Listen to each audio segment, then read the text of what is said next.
Voici une démonstration du logiciel Kumatbox Fraisage. Nous pouvons soit gérer la partie base de données en rentrant des matières, ces machines. Ce qui est intéressant sur les machines, c'est principalement de rentrer les courbes de puissance machine, afin de pouvoir faire des calculs de conditions de coupe réalistes, de pouvoir rentrer les outils, monobloc ou à plaquettes, à travers leur coupe outil matière, et de rentrer le porte-outil. Décrivons maintenant un projet de conditions de coupe. Nous choisissons la technologie, donc fraisage, la matière dans laquelle nous voulons travailler, la machine sur laquelle nous voulons réaliser l'opération d'usinage, ainsi que la broche. Puis nous choisissons l'opération d'usinage souhaitée, par exemple surfaçage, en semi-finition. Automatiquement, le logiciel analyse les outils présents dans la base de données, puis nous analysons les possibles plaquettes pour réaliser ce surfaçage en semi-finition, et nous obtenons automatiquement les paramètres de coupe, profondeur de passe, largeur de passe, épaisseur de copeaux, vitesse.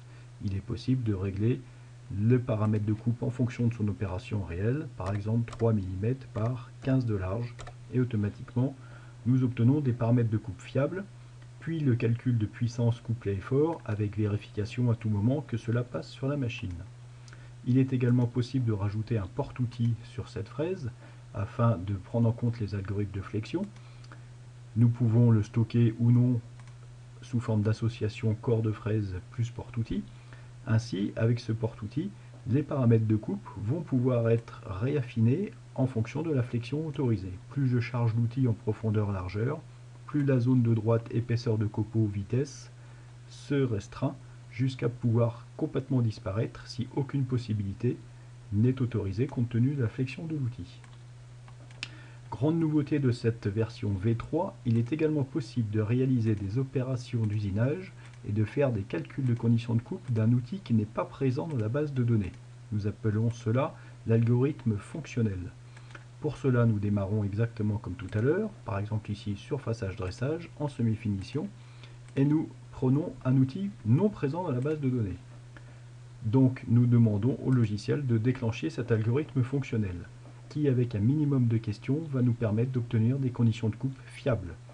Nous choisissons outil monobloc ou à plaquette, par exemple outil monobloc, puis le type d'outil monobloc autorisé, acier rapide carbure, revêtu, non revêtu, par exemple carbure non revêtu, le nombre de dents de l'outil que nous voulons simuler, une fraise 3 dents par exemple, la série, une fois le diamètre, 3 fois, 4 fois, etc. Série courte, normale, longue, par exemple 3-4 fois le diamètre, et le type d'hélice, forte hélice ou hélice normale. Puis nous décrivons géométriquement l'outil, par exemple une diamètre 10, sans rayon de pointe, 40 mm de longueur utile, puisque j'ai pris une 3-4 fois le diamètre, donc sinon le système me signalera que ce n'est pas possible si je mets au-dessus, et 30 mm de longueur taillée. Je valide, et automatiquement, l'algorithme fonctionnel se met en route pour vous préconiser des paramètres de coupe profondeur, largeur, épaisseur de copeaux, vitesse compatibles avec cette typologie d'outils dans cette matière. Donc même sans aucun outil dans la base de données, il est possible d'obtenir des paramètres de coupe, et cette interface vers l'algorithme fonctionnel est aujourd'hui interfacée vers de nombreuses FAO.